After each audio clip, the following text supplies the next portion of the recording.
औज़ुबिल्लाहिमिनश्शैतानिर्रजीम बिस्मिल्लाहिर्रहमानिर्रहीम।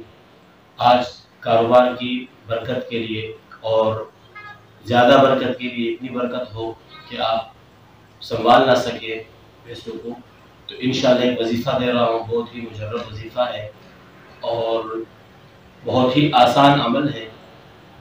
करना कुछ इस तरीके से है कि सुबह की जब आप नमाज़ पढ़ चुके हैं और नमाज से फारिग हो जाए तो फ़ौरन नमाज के बाद आपने बहुत ही आसान वजीफ़ा है, वो आपने 100 मरतबा पढ़ना है और यहाँ पर आप इसको अपने रूटीन में डालेंगे और इंशाअल्लाह वल अज़ीज़ आप देखेंगे कि आपकी रोज़ी में दिन दुगनी रात चुगनी बरकतें हो जाएंगी।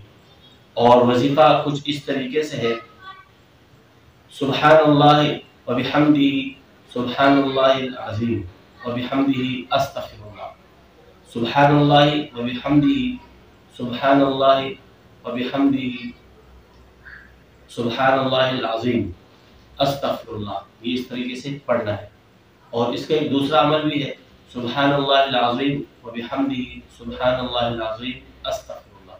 ये दोनों तरीकों से है और बहुत तरीकों से और भी है, लेकिन आप इसी तरीके से पढ़ेंगे, सुब्हानल्लाहि व बिहम्दिही सुब्हानल्लाहि व बिहम्दिही सुब्हानल्लाहिल अज़ीम व बिहम्दिही अस्तग़फिरुल्लाह। जज़ाकल्लाहु खैर। अस्सलामु अलैकुम।